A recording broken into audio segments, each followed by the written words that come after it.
The project of the RSS was to capture the institutional framework of the country. And I said how the education system has been captured. Vice Chancellor after Vice Chancellor after Vice Chancellor is placed not on merit, not on capability, not on scientific temper. RSS को नज़रिए से देखने की बात अगर आप कहेंगे तो जो आज़ादी के आंदोलन में उनका इतिहास है वो तो बहुत ही काला है। शिक्षा हम सबकी रिस्पॉन्सिबिलिटी है, तो जिसका काम वो ठीक करे वो होना ही चाहिए। नहीं हो रहा है तो गड़बड़ है, उसको ठीक करना चाहिए। नमस्कार, मैं हरीशचंद्र कुशवाहा और आप देख रहे हैं बिल्लू बादशाह न्यूज। देश भर में इस समय आरएसएस यानी राष्ट्रीय स्वयंसेवक संघ को लेकर कई प्रकार की चर्चाएं चल निकली हैं। आरएसएस अपने को सर्वश्रेष्ठ एक बेहतर सामाजिक संगठन बताता है और उसके अनुरूप काम करने की बात कहता है, तो दूसरी ओर विपक्ष में देखें राजनीतिक दलों में कांग्रेस और दूसरे दल अब सीधे तौर पर आरएसएस पर हमला बोलने लगे हैं। कांग्रेस अब खुलकर आरएसएस के खिलाफ आ गई है, चाहे संसद में हो, संसद के बाहर हो, राहुल गांधी हो या दूसरे विपक्षी दल खुलकर आरएसएस के खिलाफ मोर्चा खोलने लगे। बल्कि इस संगठन को विपक्षियों ने पूरी तरह से निशाने पर ले लिया है। बात करेंगे हम आज शिक्षा संस्थानों की, खासकर से उच्च शिक्षा संस्थानों पर, और बात इसलिए करेंगे कि संघ प्रमुख मोहन भागवत ने जो पिछले दिनों जैन जी से चर्चा में, जैन जी से संवाद में एक बार फिर संस्थानों में, शैक्षणिक संस्थानों में अच्छी शिक्षा की बात कही थी, जिसमें अच्छे संस्कार पैदा हों, अच्छे लोग पैदा हों, शिक्षा की गुणवत्ता अच्छी हो। यह बात इसलिए चल निकली है, हम उदाहरण लेकर चलेंगे जीवाजी यूनिवर्सिटी ग्वालियर का। यह उच्च शैक्षणिक संस्थान, शोध संस्थान है, नेट से A++ शैक्षणिक संस्थान है और इस शैक्षणिक संस्थान में पूरी तरह से आरएसएस का कब्जा हो रहा है। अभी जो हाल ही में भर्ती हुई है, जो खेल अध्ययनशाला है, स्पोर्ट्स विभाग, उसमें डायरेक्टर और असिस्टेंट डायरेक्टर की जो भर्ती हुई है, दोनों ही पर आरएसएस पे गए हैं, नियम विरुद्ध तरीके से गए हैं, अनियमितताओं में गए हैं, ऐसे खुलासे होने लगे हैं और हो भी रहे हैं। डॉक्टर विजय मोघे डायरेक्टर चुने गए हैं और असिस्टेंट डायरेक्टर ज्योति गुर्जर चुनी गई है। ज्योति गुर्जर इसी खेल अध्ययनशाला की, इसी जीवाजी यूनिवर्सिटी के जो डिप्टी डायरेक्टर रहे थे डॉक्टर केशव सिंह गुर्जर, उनकी बेटी हैं। उनकी पीएचडी पे सवाल हैं, उनके डॉक्यूमेंट्स पे सवाल हैं, सवाल गंभीर हैं और पूरी सिलेक्शन कमेटी पर सवाल हैं।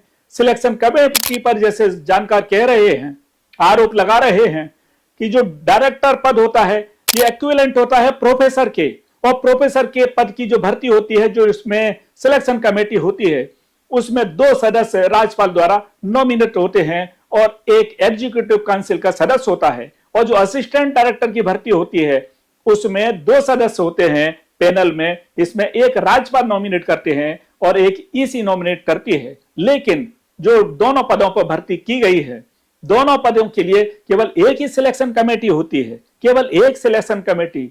और इतना ही नहीं, इनके नाम पहले उजागर हो चुके थे, मामले उजागर हो चुके थे, सब कुछ शिकायतें हो चुकी थी, इनकी पीएचडी, इनके अनुभव पर सवाल खड़े होने लगे थे।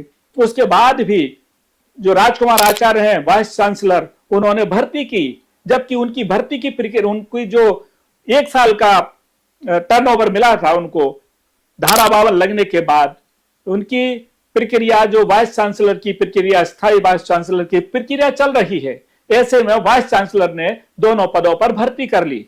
दोनों ही आरएसएस की पृष्ठभूमि से जुड़े हैं। सवाल यहां खड़ा हो रहा है। दूसरी बात, 2011 की बात करें, 2011 में जीवाजी विश्वविद्यालय में 17 प्रोफेसरों की, 17 टीचरों की भर्ती हुई थी। यह भर्ती भी पूरी तरह से विवादित रही थी। इस 17 टीचरों में ज्यादातर 17 टीचरों में 13 या 14 टीचर आरएस की पृष्ठभूमि से थे, डायरेक्ट इनडायरेक्ट जुड़े थे। और इन आरएस से जुड़े हुए जो 17 प्रोफेसरों की भर्ती हुई थी, डॉक्टर उनकी टीचर की भर्ती हुई थी, उसमें हम बता देना चाहते हैं doctor M.K. Gupta, doctor Suvigya Awasthi, Sushir Manderia, Sapan Patel, Ganesh Dubey, Sanjay Kulshreshtha, G.K. Sharma, Harendra Sharma, Nimisha Jadaun, Navneet Garud, Mukul Telang, Manoj Sharma, Suman Jain, Ram Shankar, Swarna Parmar, Rashmi दाहिबा।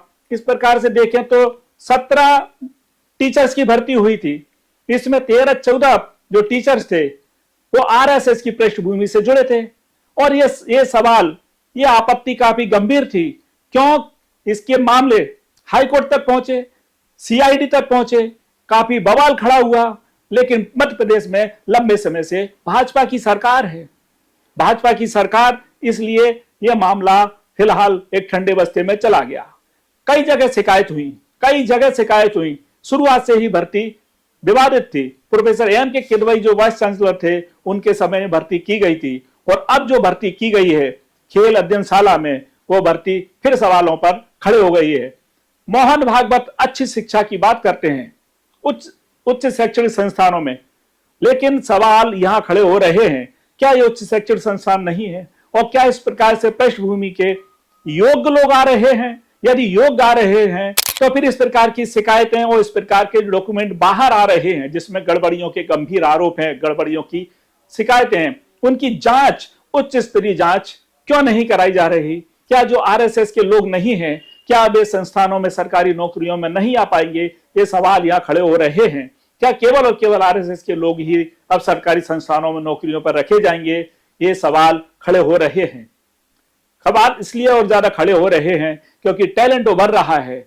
नई जनरेशन जेन जी काफी टैलेंटेड है, वो फ्रेश भर्ती चाहती हैं। जैसे जंतर मंतर पर हंगामा हुआ, जंतर मंतर पर आंदोलन हुआ, उस आंदोलन में शिक्षा मंत्री धर्मेंद्र प्रधान को इस्तीफा देना पड़ा। रांची में भी परीक्षाओं को लेकर सवाल खड़े हुए हैं और रांची में भी आंदोलन जारी है। पारदर्शिता चाहता है जेन जी, इसीलिए इस प्रकार की जो भर्ती परीक्षा हो रही हैं उन पर सवाल खड़े हो रहे हैं और परीक्षाएं रद्द भी करना पड़ रही हैं। केंद्र सरकार ने भी परीक्षाएं, नीट परीक्षा रद्द की और इसके बाद रांची में भी कई परीक्षा रद्द हो चुकी है।